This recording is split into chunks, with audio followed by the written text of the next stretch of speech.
کہ حویلی کے اندر سے اس طرح کی آواز سنائی تھی جیسے کوئی زور سے چیخا ہو۔ وہ آواز سنتے ہی ہم تینوں وہاں سے بھاگ کھڑے ہوئے، لیکن بھاگتے ہوئے سائرہ کا پیر کسی چیز سے ٹکرایا اور وہ گر گئی۔ حماد بھائی تو تیز تیز وہاں سے بہت آگے چلے گئے تھے۔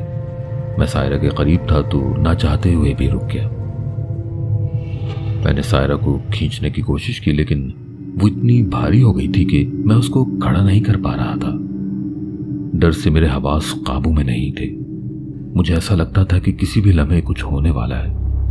میں نے ڈر سے آنکھیں بند کر لی اور جو صورت منہ میں آئی پڑھنے لگا۔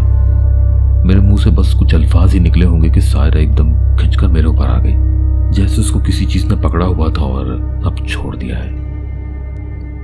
ہم بغیر کچھ بولے بھاگنے لگے۔ تھوڑی دور جا کر ہی حماد بھائی بھی مل گئے، جو ہمیں اپنے پیچھے نہ آتا دیکھ کر رک گئے تھے، لیکن واپس حویلی کی طرف آنے کی ان میں ہمت نہیں تھی۔ ہم دونوں ان کو دیکھ کر رونے لگے۔ انہوں نے ہم کو سمجھایا کہ گھر میں حویلی جانے کی بات بالکل بھی نہیں کرنی، ورنہ بہت مار پڑے گی۔ ہم گھر آ گئے، لیکن کسی سے کوئی بات نہ کی، کسی کو کچھ نہ بتایا، لیکن ہم تینوں کی چپ سب نے محسوس کی۔ آپ لوگ جانتے ہیں گاؤں میں تو لوگ جلدی ہی سو جاتے ہیں، اور پھر یہ تو کافی پرانی بات ہے۔ اس وقت گاؤں میں ہر جگہ بجلی بھی نہیں ہوتی تھی، تو رات ہوتے ہی ایک سناٹا چھا جاتا، صرف چاند کی روشنی ہوتی اور ہوا سے ہلتے درخت کے پتوں کی آوازیں۔ دادا مجھے اور حماد بھائی کو چھت پر سونے کے لیے لے گئے۔ ضد کر کے سائرہ بھی ہمارے پیچھے پر آ گئی۔ آج جو واقعہ ہوا تھا اس نے دل میں اتنا ڈر بٹھا دیا تھا کہ نیند نہیں آ رہی تھی۔ ہم تینوں چارپائیوں پہ لیٹے ہوئے تھے۔ میری نظر بار بار چھت کے اس کونے کی طرف اٹھتی جدھر وہ جنگل اور پرانی حویلی تھی۔ تایا کے گھر کے صحن میں ایک بلب جلتا رہتا تھا، جس کی ہلکی ہلکی روشنی اوپر بھی آ رہی تھی، لیکن نہ جانے کس نے وہ بلب بھی بند کر دیا۔ میں نے دادا کی طرف دیکھا، وہ سو چکے تھے۔ میں دعا کرنے لگا کہ کاش یہ وقت جلدی گزر جائے اور صبح ہو۔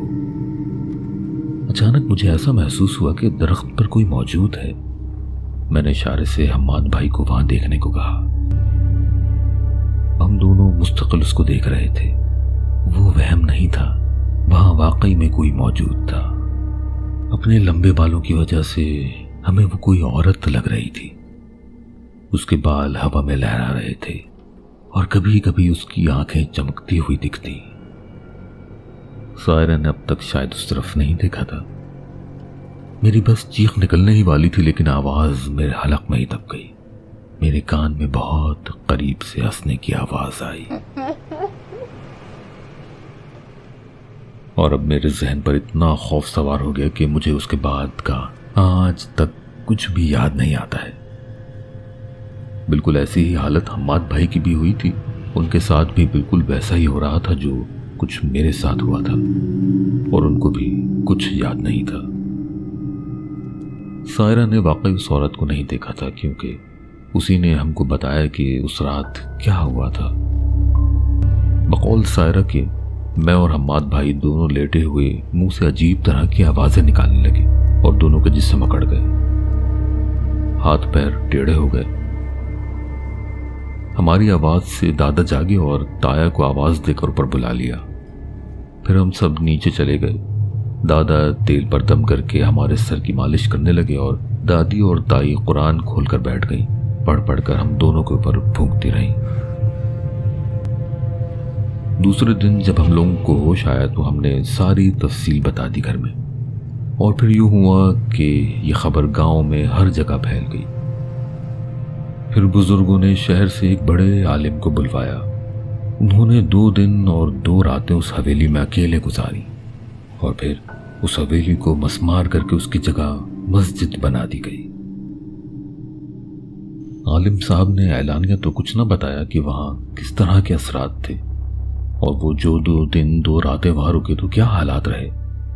البتہ اڑتی اڑتی یہ سنتے تھے کہ حویلی کی تعمیر کے دوران وہاں ایک عورت کو قتل کر کے دفنا دیا گیا تھا۔ اسی عورت کی بدروح قرین جو کچھ بھی تھا اس نے ہی وہاں خوف پھیلایا ہوا تھا۔ ویسے تو یہ واقعہ ایک کہانی، ایک فلم کی طرح لگتا ہے، لیکن جس نے اس حویلی کی چڑیل کو دیکھا تھا وہ آج تک سوچ کر خوف